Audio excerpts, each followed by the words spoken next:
បាទស្វាគមន៍បងប្អូនសិស្សានុសិស្សទាំងអស់គ្នាថ្ងៃនេះយើងវិលត្រឡប់មកជួបគ្នាសារជាថ្មីទៅលើមុខវិជ្ជាភូមិវិទ្យាថ្នាក់ទី12ត្រៀមប្រឡងបាក់ឌុបឆ្នាំ2025ហើយនេះគឺជាវិញ្ញាសាទី1ដែលខ្ញុំចម្រាញ់សំណួរបាទពិសេសសម្រាប់អ្នកទាំងអស់គ្នា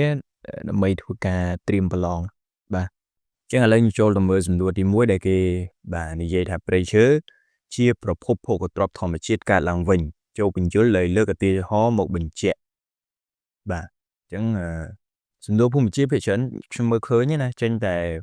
ពីទេសចរពីព្រៃឈើពីទុនធានធម្មជាតិអីភាគច្រើនគឺចេញអញ្ចឹង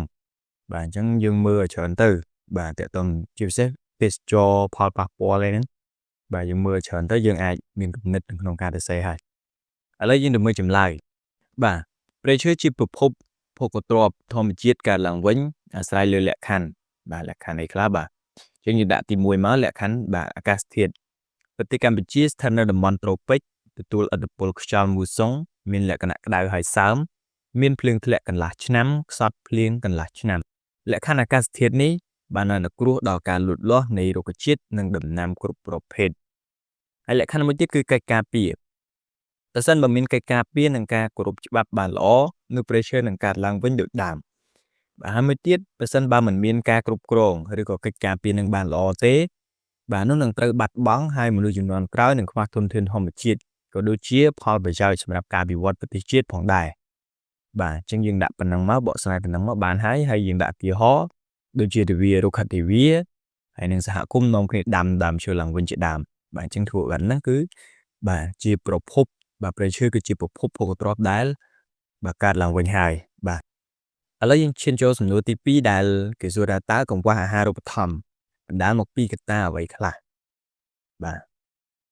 សាកឆ្លើយមើលបាទមានអីខ្លះអញ្ចឹងចម្លើយបាទកង្វះអាហារូបត្ថម្ភបណ្ដាលមកពីកត្តាដូចជាត្រីទី1មកបាទខ្វះការយល់ដឹងរបស់មេដាបេដាអាណាព្យាបាលត្រីទី2កត្តាជីវភាពគ្រួសារជួបការលំបាកសេដ្ឋកិច្ចភាពក្រីក្រត្រីទី3កង្វះសេវាសុខភាពខ្វះទឹកស្អាតត្រីទី4អាហារខ្វះសារធាតុចិញ្ចឹមសរីរាង្គនិងត្រីទី5កង្វះអនាម័យនិងកង្វះបង្គន់អនាម័យបាទប៉ុណ្ណឹងមកគឺបន្ទុកពេញបាត់ហើយបាទអូខេឥឡូវយើងឈានចូលដល់សំណួរទី3សំណួរទី3គឺគេឲ្យគេសួរថាតើអាកាសយានដ្ឋានសំខាន់នៃប្រជាជាតិកម្ពុជាមានប៉ុន្មានចូលរៀបរាប់និងបង្ហាញពីសារៈប្រយោជន៍នៃការដឹកជញ្ជូនតាមផ្លូវអាកាសអញ្ចឹងអាកាសយានដ្ឋានសំខាន់នៃប្រជាជាតិកម្ពុជាមាន3អាកាសយានដ្ឋានអន្តរជាតិភ្នំពេញឬក៏ពោធិ៍ចិនតុងហ្នឹងទី2អាកាសយានដ្ឋានអន្តរជាតិខេត្តសៀមរាបនិងទី3អាកាសយានដ្ឋានអន្តរជាតិខេត្តបរសៃនុហើយយើងបូកមួយមកដែលយើងនិយាយពីការដឹកជញ្ជូនតាមផ្លូវអាកាសដែលផ្ដល់សារៈប្រយោជន៍បាទអញ្ចឹងការដឹកជញ្ជូនតាមផ្លូវអាកាសផ្ដល់សារៈប្រយោជន៍ដូចជាត្រីមួយមកសម្រួលការធ្វើទំនាក់ទំនងបណ្ដាប្រទេសនានាខាងនយោបាយសេដ្ឋកិច្ចត្រីទី2សម្រួលដល់ការធ្វើទំនាក់ទំនងក្នុងស្រុករដ្ឋបាលគ្រប់គ្រងការពារជាតិត្រីទី3សម្រួលដល់ការដឹកអ្នកដំណើរទេសចរបានឆាប់រហ័សសុវត្ថិភាពផាសុកភាពត្រីទី4ធ្វើឲ្យអន្តរជាតិទទួលស្គាល់កម្ពុជាកាន់តែច្បាស់តាមរយៈទេសចរបាទត្រីបន្តទៀតបាទអាចដឹកជញ្ជូនអ្នកជំងឺទៅមន្ទីរពេទ្យបានឆាប់រហ័សទាន់ពេលវេលាត្រីមួយទៀតងាយស្រួលក្នុងការធ្វើជំនួញដឹកទំនិញក្នុងនិងក្រៅប្រទេសហើយនឹងត្រីចុងក្រោយគឺការដឹកជញ្ជូនបានឆាប់រហ័សប្រកបដោយសុវត្ថិភាពនិងកាត់បន្ថយពេលវេលាបាទ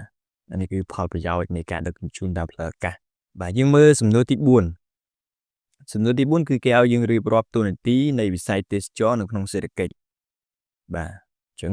យើងរៀបរាប់មកមានអីខ្លះបាទចម្លើយតួនាទីនៃវិស័យទេសចរនៅក្នុងសេដ្ឋកិច្ចជាតិរួមមានបាទវិស័យទេសចរកម្ពុជាបាននាំមកនៅចំណូលប្រមាណរាប់លានដុល្លារបាទក្នុងមួយឆ្នាំត្រីមួយទៀតរួមចំណែកកសាងសេដ្ឋកិច្ចសង្គមបាទបង្កើតឱកាសការងារជូនប្រជាពលរដ្ឋជួយបង្កើនប្រាក់ចំណូលថវិកាជាតិជួយលើកកម្ពស់កម្រិតជីវភាពរស់នៅរបស់ប្រជាជនកាត់បន្ថយភាពក្រីក្ររបស់ប្រជាជនចំណូលពីវិស័យទេសចរត្រូវបានបញ្ចូលទៅក្នុងចរន្តសេដ្ឋកិច្ចជាតិភ្លាមរួមចំណែកជំរុញកំណើនផលិតផលក្នុងស្រុកសរុបឬក៏ GDP ហើយនឹងធ្វើឲ្យមាន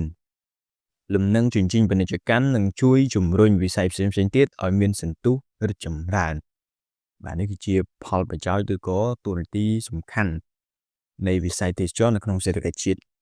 ឡូវយើងនឹងមើលសំណួរទី5ដែលជាសំណួរចុងក្រោយនៃវិញ្ញាសាទី1នេះគេថាទេសចរកម្ពុជាជាទេសចរវប្បធម៌និងធម្មជាតិចូលបញ្យលបាទអញ្ចឹងយើងបញ្យលពាក្យមួយឃ្លាហ្នឹងអញ្ចឹងយើងបញ្យលយើងមើលទៅយើងមាន2ចំណុចដែលត្រូវបញ្យលទី1ទេសចរវប្បធម៌ទី2ទេសចរធម្មជាតិបាទស្អីទៅទេសចរវប្បធម៌ស្អីទៅទេសចរធម្មជាតិយើងបញ្យលពីរហ្នឹងបាទឥឡូវយើងទៅមើលចម្លើយទេសចរកម្ពុជាជាទេសចរវប្បធម៌និងធម្មជាតិបាទយើងបញ្យល់គឺថាទេសចរកម្ពុជាមានការលូតលាស់ជាលំដាប់បានប្រែក្លាយកម្ពុជាជាគោលដៅទេសចរដ៏សំខាន់មួយនៅក្នុងតំបន់ពិសេសយើងមានប្រាង្គប្រាសាទជាច្រើនមរតកវប្បធម៌ដទៃទៀតរួមទាំងភូមិទ្រព្យធម្មជាតិដ៏សម្បូរបែបនឹងយើងដាក់ក្បាលដំបងប៉ុណ្ណឹងមកហើយយើងដាក់ចំណុចធំមួយនិយាយពីទេសចរវប្បធម៌បាទទេសចរវប្បធម៌ដោយប្រទេសកម្ពុជាសម្បូរទៅដោយប្រាសាទពិសេសប្រាសាទអង្គរវត្តប្រាសាទអង្គរធំប្រាសាទបាទដទៃជាច្រើនទៀតព្រមទាំងមានកន្លែងបាទដទៃទៀតដែរក៏ត្រូវបានចាត់ទុកជាមជ្ឈមណ្ឌលតាក់ទាញទេសចរហើយបានប្រែក្លាយកម្ពុជាជាគោលដៅទេសចរដ៏សំខាន់មួយក្នុងតំបន់បាទដូចជាវត្តភ្នំសារមន្ទីរទួលស្លែងបឹងជើងឯកប្រាសាទព្រះវិហារអង្គរបុរីភ្នំជីសូរប្រាសាទនៅទន្លេបាទីភ្នំបសិទ្ធជាដើមបាទទាំងអស់ហ្នឹងគឺជាទេសចរវប្បធម៌ហើយអញ្ចឹងយើងទៅមើលចំណុចមួយទៀតទេសចរធម្មជាតិមានអីខ្លះប្រទេសកម្ពុជាសម្បូរទៅដោយទេសភាពធម្មជាតិដ៏ស្រស់ត្រកាលសម្រាប់ទាក់ទាញទេសចរដូចជាសមុទ្រកោះភ្នំទឹកជ្រោះបានទន្លេព្រៃឈើសត្វព្រៃជាដើមតំបន់ការពារធម្មជាតិជាច្រើនកន្លែងដូចជាឧទ្យានជាតិបាទឧទ្យានជាតិគិរីរម្យភ្នំបូកគោកែបរៀមបតុមសាគរភ្នំកលែនវិរៈជ័យបាទហើយលើពីនេះទៅទៀតហ្នឹងក៏មានជំរកសត្វព្រៃ10កន្លែងនិងតំបន់ធម្មជាតិផ្សេងៗជាច្រើនកន្លែងទៀតបាទតំបន់អេកូទេសចរភូមិភាគឦសានបានជំរុញអភិវឌ្ឍទេសចរដូចជាតំបន់ផ្សោតទន្លេមេគង្គតំបន់ទឹកជ្រោះសុភមិត្តនៅខេត្តស្ទឹងត្រែងជាដើមក៏បានអភិរក្សដោយរក្សានៅបរិស្ថានធម្មជាតិសម្រាប់ដំណើរកម្សាន្តរបស់ភ្ញៀវទេសចរផងដែរបាទអញ្ចឹងសម្រាប់វិញ្ញាសាភូមិវិទ្យានៅថ្ងៃនេះគឺមានប៉ុណ្ណឹងហើយអរគុណសម្រាប់ការតាមដានរបស់បងប្អូនទាំងអស់គ្នាតាំងពីដើមរហូតដល់ចប់ហើយយើងនឹងជួបគ្នានៅវិញ្ញាសាភូមិវិទ្យាភាគទី2បាទជាវិញ្ញាសាទី2បាទនៅវីដេអូបន្ទាប់បាទសូមអរគុណ